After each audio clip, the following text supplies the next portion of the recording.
Ballers, I got a question. If you scored a goal or a bucket every time you trained over the holidays, would you be leading the league? Of course, if you just entered postseason, this is your recovery period, but if you're the one getting back to training too late, I bet you know what that could cost you, regardless if it's the vid or not. What's up? My name's Evroy, founder of Harness Your Huddle. I train competitive and recreational athletes remotely for optimal performance and to feel confident and energetic in their athletic bodies. And I want to share this, especially before you get caught up in the holiday timelessness, where someone tells you it's Monday and you're like, damn, I thought it was Saturday. Professional athletes have a superpower to understand personal responsibility and how to switch on and switch off just like that. They make it a priority to give themselves a pre-season before the preseason. This would be the start to what's called the accumulation phase. This is where you spend time priming your body for an increase in movement, more than just PS5ing and playing some pickup here and there. This is where you build your foundation in strength, muscle hypertrophy, and rust-proof your joints and limbs. You probably think you already do this, but as I said in my last video, if it's not actually said, written, and planned out, then is it likely you're just going through the motions with no actual real adaptable progress?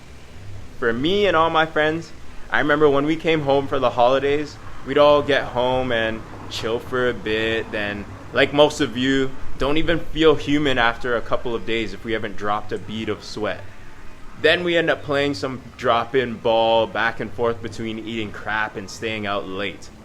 But there's way too much research and information now to let that happen to you or your generation. We all know the telling factor is the moment you have that first hard training session with your team. And you're like, crap, I could have gotten my conditioning and my strength up a little more. So if you don't want that to be you, you have to drop the BS fast. Give yourself max 1 to 2 weeks of nothingness before you start to plan. Most pro athletes only have like 10 days off a year.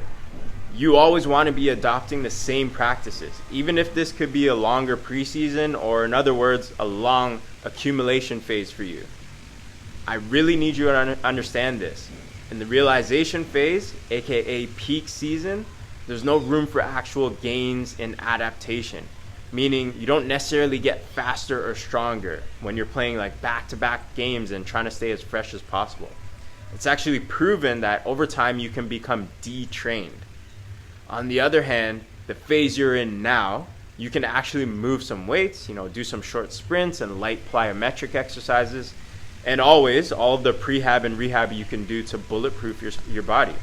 Secondly, it's very important to understand in accumulation, it's the phase where you progress in volume, aka sets and reps, and then maintain intensity, like the distances you run.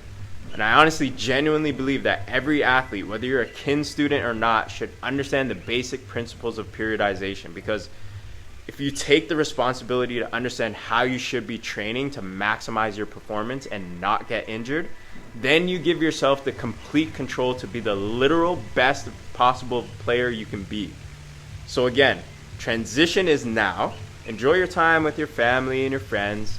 Then it's time to accumulate. Hire a trainer or ask your coaches for work, and you'll be straight for next year. Peace.